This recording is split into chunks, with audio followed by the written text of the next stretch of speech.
India के दिल में धुंध और कहानियों में छुपा हुआ था सोमरा गांव, वक्त से अनछुआ, लोगों से भुला दिया हुआ। कभी ऐसी खामोशी महसूस की है जो चीखती है? मीरा फुसफुसाई, उसकी आवाज कांप रही थी।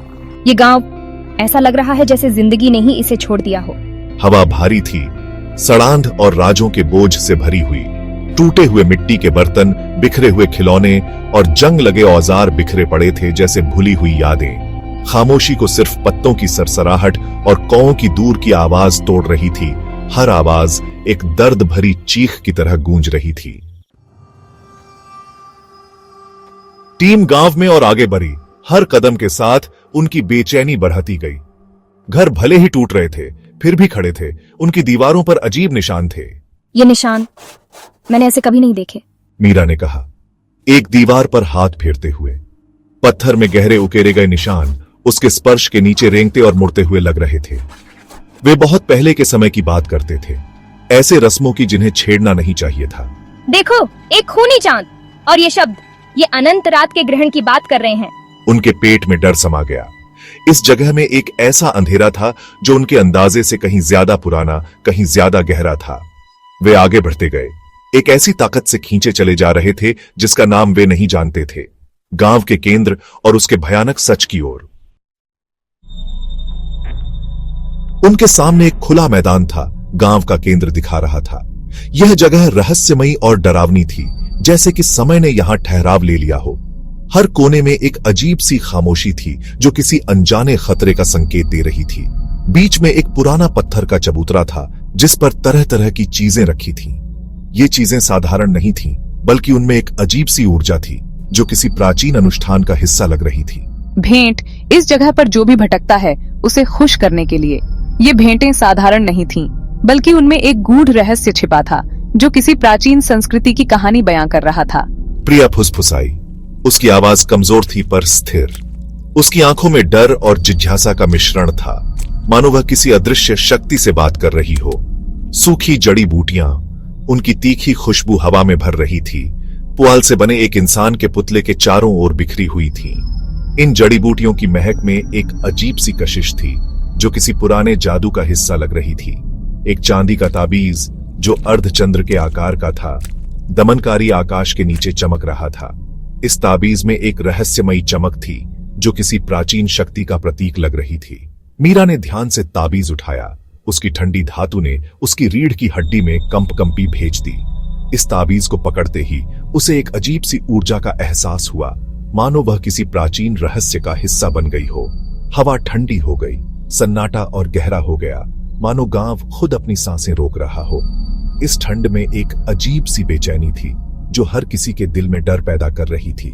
जैसे ही उन्होंने भेंट इकट्ठी की, उनके चारों ओर की परछाइयां लंबी होने लगीं, अशुभ आकृतियों में बदल गईं, जो उनकी हर हरकत पर नजर रखे हुए थीं। ये परछाइयां मानो किसी प्राचीन शक्ति का प्रतीक थीं जो इस जगह की रक्षा कर रही थी। प्रिया, गांव की बुजुर्ग महिला जो उन्हें यहां लेकर आई थी, अपने पैरों पर डगमगा रही थी। उसका चेहरा जो कभी जीवन से भरा था, पीला और खींचा हुआ था।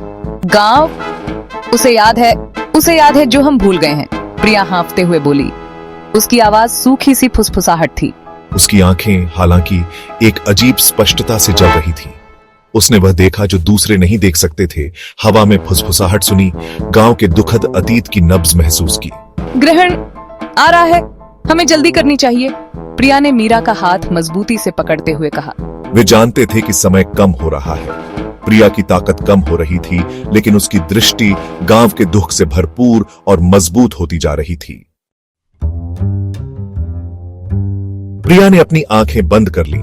उसका माथा एकाग्रता में सिकुड़ गया। उसकी पलकों के पीछे तस्वीरें चमकी। एक लाल रंग का चांद, डर से मंत्रोच्चार करते ग्रामीण, एक सायेदार आकृति, एक काला जादू कर रही है। एक मंदिर है, प्रिया ने मुश्किल से कहा। उसकी आवाज मुश्किल से सुनाई दे रही थी।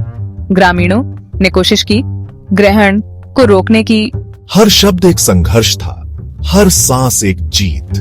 दृश्य मजबूत होते गए, उसे गांव के अतीत में और गहराई तक खींचते हुए, उसके राजों का खुलासा करते हुए।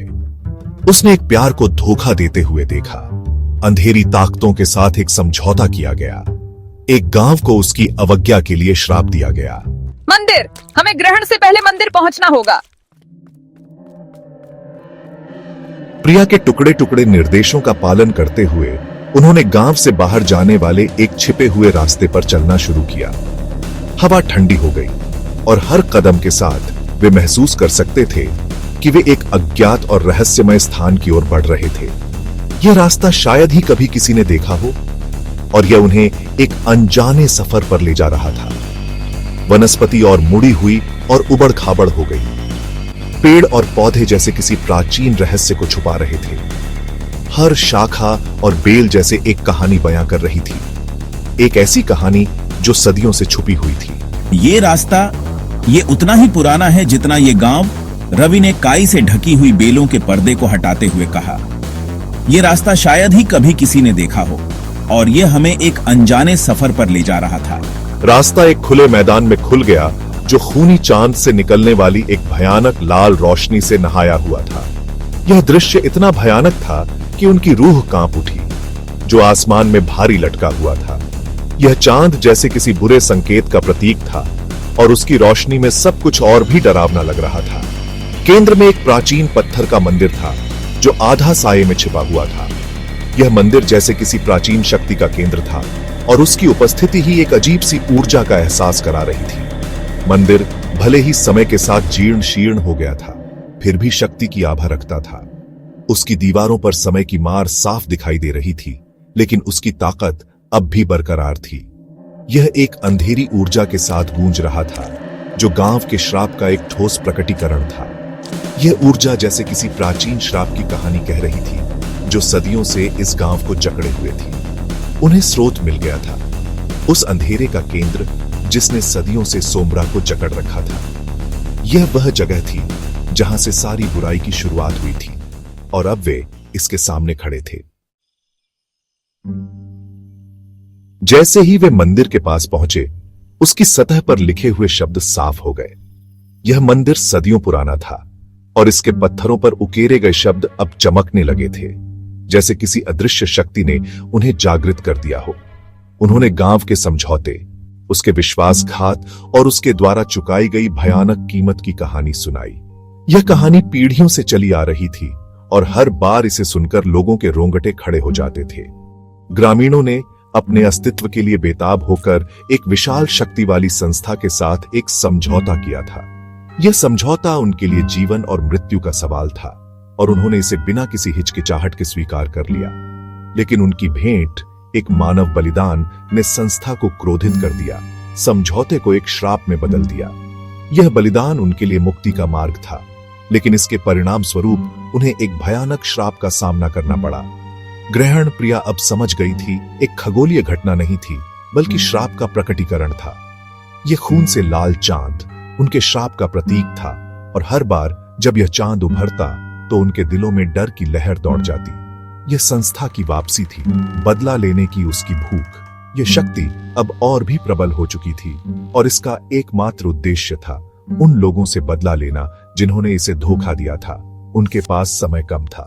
हर गुजरते पल के साथ उनके बचने की उम्मीदें धुंधली होती जा रही थी। समय की रेत तेजी से बह रही थी और उनके पास कोई रास्ता नहीं बचा था। ग्रहण उन पर था। खूनी चांद मंदिर पर अपनी भयानक चमक डाल रहा था। यह चांद, उनके श्राप का प्रतीक, अब और भी भयानक रूप में प्रकट हो रहा था। प्रिया जानती थी कि उसे क्या करना है।